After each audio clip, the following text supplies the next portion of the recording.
नमस्कार। बीजेपी का आरोप है कि ममता बनर्जी ने पश्चिम बंगाल के पंचायत चुनाव में जो खूनी तांडव का खेला दिखा रही हैं,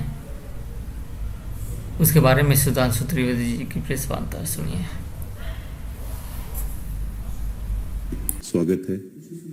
आज हम सबके साथ में वरिष्ठ प्रवक्ता भारतीय जनता पार्टी और राज्यसभा के सांसद डॉक्टर सुधांशु त्रिवेदी जी हैं। मैं उनसे आग्रह करूंगा कि बिना किसी डिले के इस प्रेस वार्ता की शुरुआत करेंगे। आदरणीय सुधांशु जी।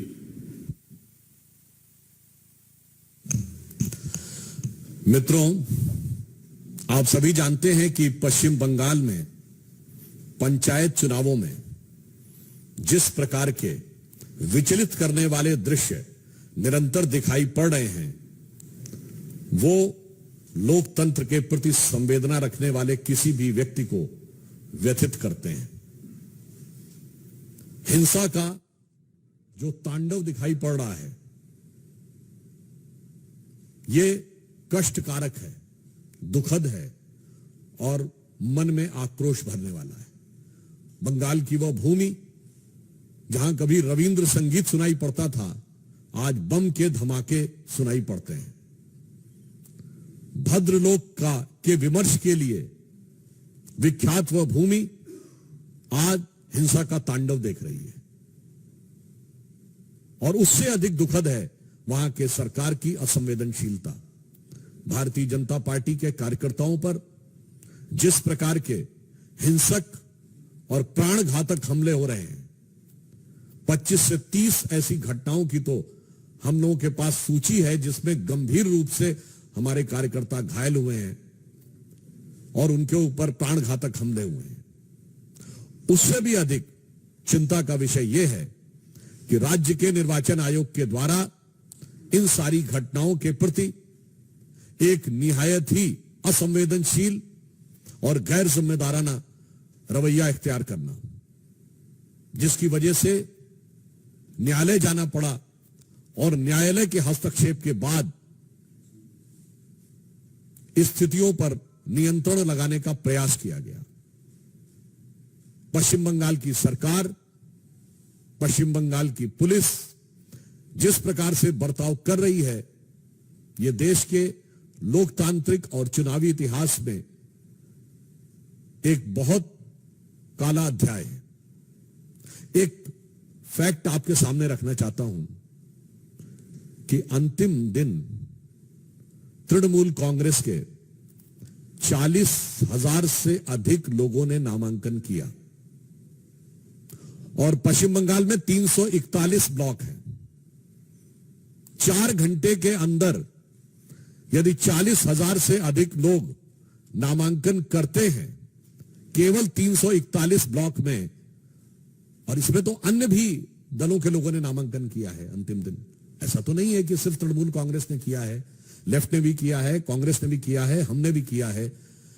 यानी औसतन एक व्यक्ति के नामांकन का समय 2 मिनट के आसपास आता है।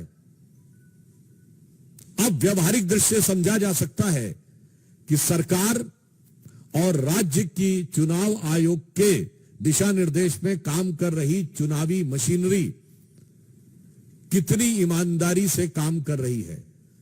यदि एक नामांकन पत्र को सरसरी नजर से भी देखना हो कि उसके अंदर कोई गलती नहीं है, तो वो 2 मिनट में नहीं देखा जा सकता।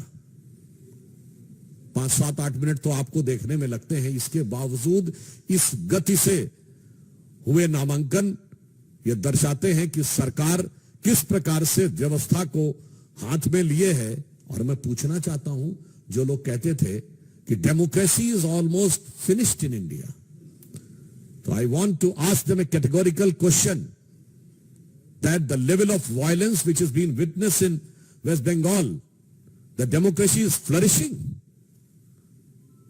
or it is vanishing?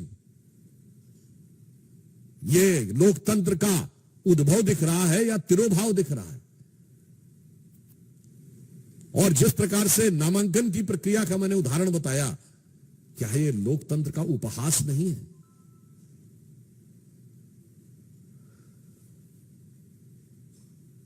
राज्यपाल महोदय भी आप सभी को ध्यान होगा कि हिंसा की जिस प्रकार निरंतर सूचनाएं आ रही हैं और राज्य सरकार की निष्क्रियता, असंवेदनशीलता जो ममता बनर्जी जी के संरक्षण में चल रही है, उस कारण से राज्यपाल ने भी जाकर आज कई जगह हिंसा प्रभावित क्षेत्रों का दौरा भी किया है।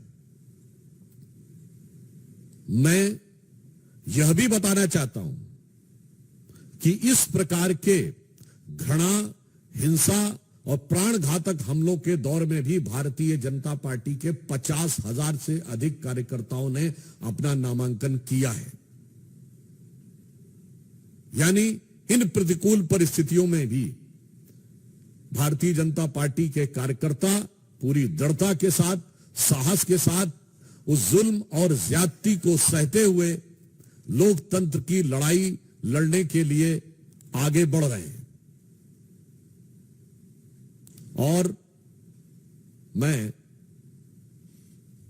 तृणमूल कांग्रेस की सरकार और ममता बनर्जी जी को यह कहना चाहता हूं कि आप याद रखिए कि ये आगजनी का जो खेल, जो हिंसा का खेल आप खेल रहे हैं, यही इससे पूर्व कम्युनिस्ट सरकारें करती थी। और उनका हश्र क्या हुआ? लोकतंत्र में जनता जनार्दन है और जिस प्रकार का अत्याचार और अनाचार हो रहा है उसकी पराकाष्ठा पूर्ण हो रही है। तो मैं उन्हें सुझाव और आगाह करते हुए यह कहना चाहूंगा कि जो अटल जी की कविता की पंक्ति थी कि चिंगारी का खेल बुरा होता है, चिंगारी का खेल बुरा होता है, औरों के घर में आग लगाने का सपना अपने घर में ही अक्सर खरा होता है। तो जो कुछ ये कर रहे हैं, और इसी के साथ मैं समस्त विपक्षी दलों से पूछना चाहता हूं कि लोकतंत्र का जो स्वरूप, हिंसा से घायल स्वरूप दिखाई पड़ रहा है, पश्चिम बंगाल में जो मां माटी मानुष की बात करती थी, वहां भारत मां के विरुद्ध खड़ी हुई शक्तियां प्रबल, माटी खून से सनी हुई और मनुष्यता पूरी तरीके से व्यथित और कलंकित नजर आ रही है। उसके बाद भी किसी विपक्षी दल को इसके लोकतंत्र में कोई समस्या नजर नहीं आ रही। अतः हम सरकार को आगाह करना चाहते हैं और साथ ही साथ यह कहना चाहते हैं कि उनको अपने संवैधानिक कर्तव्य का पालन करना चाहिए और राज्य के चुनाव आयोग जो कि अपने संवैधानिक दायित्व का नैतिक और संवैधानिक दृष्टि से अपेक्षित निर्वहन नहीं कर रहा है, उनको भी अपने दायित्व का निर्वहन करना चाहिए। और भारतीय जनता पार्टी के समस्त कार्यकर्ताओं के हौसले का हम सम्मान और अभिवादन करते हैं। धन्यवाद।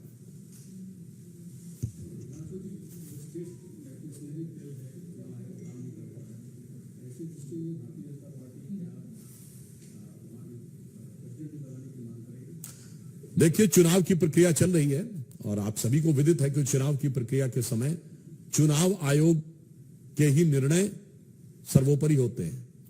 इसीलिए मैंने चुनाव आयोग यानी राज्य के चुनाव आयोग को से यह अपेक्षा की है कि वो अपने संवैधानिक दायित्व का नैतिकता के साथ पालन करें। एक सवाल ये है, बिहार से जुड़ा हुआ सवाल ये है कि वहां मंत्रिमंडल का विस्तार हुआ है और अखिलेश सदा को मंत्री बनाया गया है, कैसे देखते हैं? संयोग से साथ में बिहार के प्रवक्ता बैठे, तो मैं चाहूंगा कि उसका उत्तर ये दें। नीतीश कुमार जी ने कहा है कि मांझी जी हमारे बैठकों की बात बीजेपी को बता रहे थे, इसलिए हमने कहा कि आप ज्वाइन करो या बात करो। नहीं, देखिए, हमें ये समझने की आवश्यकता है, आज बिहार में जो महागठबंधन का स्वरूप है वो शुद्ध रूप से पिछड़ा विरोधी है, दलित विरोधी है, गरीब विरोधी है, शोषित विरोधी है। आखिर क्या कारण है कि इन्हीं नीतीश कुमार जी के साथ उपेंद्र कुशवाहा जी, उनके स्वाभिमान के साथ समझौता हो रहा था। जीतन राम मांझी जी मूसर समाज से आते हैं, महादलित समाज से आते हैं, आपको बर्दाश्त नहीं हो रहा था। ये महागठबंधन का असल चाल, चेहरा और चरित्र है। जो नीतीश कुमार जी आजकल दिल्ली का दौरा लगा रहे हैं, आप बिहार में तो अपनी सरकार को संभाल के रख नहीं पा रहे हैं। और जो विजुअल्स हमारे सामने आए हैं, आप जिस मंत्रिमंडल शपथ ग्रहण की बात कर रहे थे, वरिष्ठ नेता हैं रत्नेश सदा जी, महादलित समाज से आते हैं, तेजस्वी जी के पैर छू रहे हैं। यह संवेदनशीलता की पराकाष्ठा है। जिनके पिता, जो राष्ट्रीय जनता दल सामाजिक न्याय की बात करती थी, आज वो सामाजिक अन्याय का सबसे बड़ा उदाहरण बन गया है। एक दलित महादलित समाज से आने वाला व्यक्ति जब मंत्री पद की शपथ लेता है तो अपने से उम्र में छोटे, आयु में तो छोटे हैं ही, राजनीतिक अनुभव में भी छोटे हैं। रत्नेश जी दलित समाज से आते हैं, अपने दम पे विधायक बने हैं, अपने दम पे मंत्री बने हैं, लेकिन उनको भी तेजस्वी यादव जी का पांव छूना पड़ रहा है। इससे देश भर में दलित समाज, महादलित समाज, गरीब समाज आज अपमानित महसूस कर रहा है। हमें जानने की आवश्यकता है।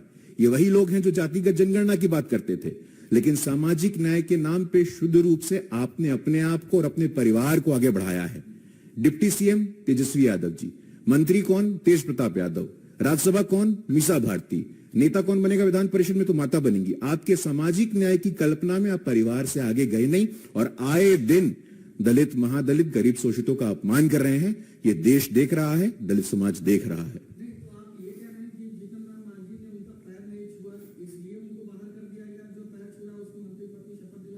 देखिए, तो देश देख रहा है। देश देख रहा है कि मंत्रिमंडल शपथ ग्रहण समारोह में किस प्रकार से पहली बार जो व्यक्ति मंत्री बन रहा है, तेजस्वी जी की आयु क्या है, राजनीतिक आयु क्या है, कितना जानते हैं वो। लेकिन इस प्रकार से ये सामंती जो प्रथा है, पैर छूने की जो प्रथा है, सामंती प्रथा है, आप अपने अंदर लागू कर रहे हैं। ये कुछ और नहीं है, उनका असल चाल, चेहरा, चरित्र है। सामाजिक न्याय के नाम पे आपने जो लोगों को ठगा है, आप एक्सपोज हुए हैं आज।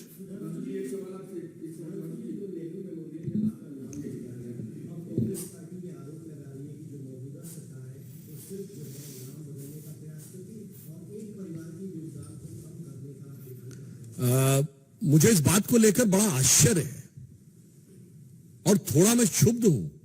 कांग्रेस के कितने नेताओं ने जाकर नेहरू मेमोरियल देखा है? क्या अंदर जाके देखा किस तरह की अवस्था में वो पहले था? मतलब जिसे आम बोलचाल की भाषा में कहते हैं ना कि धूल फांक रहे थे, आज किस तरीके से व्यवस्थित करके, मैं नेहरू जी के ही पोर्शन की बात कर रहा हूं, नेहरू जी से जुड़ी चीजों के बारे में जिस प्रकार से व्यवस्थित करके, मॉडर्न स्वरूप में एडवांस टेक्नोलॉजी का यूज करके उसका डिजिटल डिपिक्शन, यानी डिजिटल टेक्नोलॉजी के द्वारा उनके उस पूरे स्वरूप को व्यवस्थित रूप में रखने का कार्य किया है। क्या किसी ने जाके देखा? बगैर देखे ही बोलने लगते हैं। मैं ये भी याद दिलाना चाहता हूं, श्री नरेंद्र मोदी जी की सरकार जब आई थी 2014 में, तो नेहरू जी की 125वीं वर्ष था। पूरे मान सम्मान के साथ वो 125वां वर्ष मनाया गया था और उस समिति के अध्यक्ष उस समय के हमारे गृह मंत्री राजनाथ सिंह जी थे। और मुझे समझ में नहीं आता है कांग्रेस को अपने नेताओं से क्या समस्या है? ये बताइए, एक परिवार की बात करते हैं तो कोई इंदिरा जी से प्रॉब्लम है क्या? इंदिरा जी का भी तो उसमें पूरा व्यवस्थित रूप से दिखाया गया है कार्यकाल का। राजीव जी से कोई समस्या है क्या? या लाल बहादुर शास्त्री जी के प्रति थोड़ा कम हो तो समझ सकते हैं, नरसिम्हा राव जी के प्रति आपके मन में कटुता हो समझ सकते हैं, पर ये इंदिरा जी, राजीव जी से क्या समस्या है? मुझे समझ में नहीं आता है कि कांग्रेस के नेता अपने नेताओं के प्रति, मतलब मोदी जी के विरोध में वो अपने नेताओं का अपमान करने में नहीं चूकते हैं। सरदार पटेल की इतनी बड़ी मूर्ति बनी है, आज तक बताइए कोई कांग्रेस का नेता गया हुआ? विश्व की सबसे बड़ी मूर्ति नेताजी सुभाष चंद्र बोस की मूर्ति इंडिया गेट पे लगेगी तो विरोध में खड़े हो जाएंगे। और वहां पर यदि इंदिरा जी, राजीव जी, लाल बहादुर शास्त्री जी, पीवी नरसिम्हा राव जी और डॉक्टर मनमोहन सिंह जी, जिनके वो बहुत गुणगान भी करते हैं, उनकी उपलब्धियों से समस्या क्या है कांग्रेस को, यह मैं उनसे जानना चाहता हूं। ठीक है, अटल जी से, मोदी जी से समस्या हो सकती है, मैं मान सकता हूं, इसीलिए मैंने उनके प्रधानमंत्रियों के नाम गिनाए हैं और उनके परिवार के प्रधानमंत्रियों के नाम गिनाए हैं। मुझे लगता है शायद मोदी जी के विरोध का जो वो मोदिया बिंद उनकी आंखों में है, उसमें वो अपने पराये का भी भेद नहीं कर पा रहे हैं। सर मेरा एक सवाल है, दिल्ली से है कि आम आदमी पार्टी ने ऑफर दिया है कांग्रेस को कि कांग्रेस दिल्ली और पंजाब में चुनाव लड़ रहे लोकसभा का, तो वो राजस्थान और मध्य प्रदेश में नहीं लड़ेगी। अब देखिए, दोनों एक दूसरे को ठेलते हुए कहां तक पहुंचे हैं, ये उनके ऊपर है। आम आदमी पार्टी की पालकी ढोकर सत्ता की दहलीज कांग्रेस ने पार कराई थी, और फिर ऐसा पार कराया आम आदमी पार्टी ने कि वो पूरी रियासत ही चली गई उनके हाथ में। तो जो एक कहावत होती है ना, दोनों एक दूसरे को ठेलते हुए कब कूप में गिरने की कोशिश करेंगे, तो उस पर मुझे लगता है दोनों का अंदरूनी मामला है, हमें कोई टिप्पणी करने की आवश्यकता नहीं।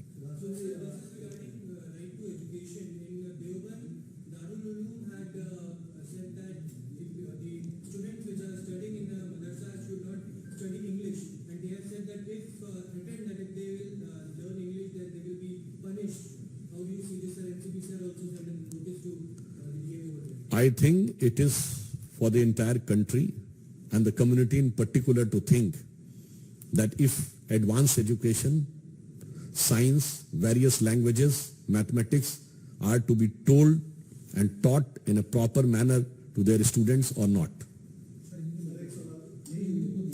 देखिए, इस तरह के आरोप लगाने वालों के लिए मैं कहना चाहता हूं, संपूर्ण देश और समुदाय विशेष दोनों के लिए, कि क्या वो नहीं चाहते कि उनके बच्चे आधुनिक शिक्षा, विज्ञान, गणित, भिन्न भिन्न भाषाओं, इनके बारे में उन्हें जानकारी मिलनी चाहिए अथवा नहीं। तो मुझे लगता है कि अपने बच्चों के भविष्य को लेकर उन्हें स्वयं इस पर विचार करना चाहिए।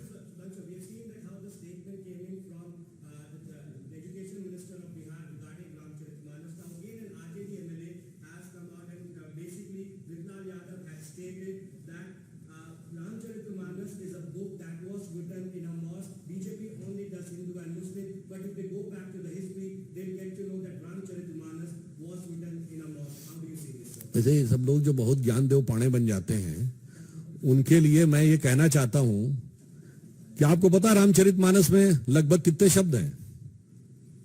1 लाख के लगभग। तुलसीदास जी ने अपने पूरे साहित्य में 1,40,000 शब्द लिखे हैं। मैं दावे के साथ कहता हूं 1000 नहीं पढ़े होंगे। तो मुझे लगता है कोई बात नहीं, एक कहावत है कि लागी छूटे ना, अब तो सनम चाहे जाए जिया। तो वो अपनी फितरत से, अपनी आदत से, अपनी शरारत से बाज नहीं आते, तो हम काहे उसके ऊपर अपनी लियाकत और अपनी सदाकत को साबित करने की कोशिश करें। ये हिमाकत उन्हीं को करने दीजिए।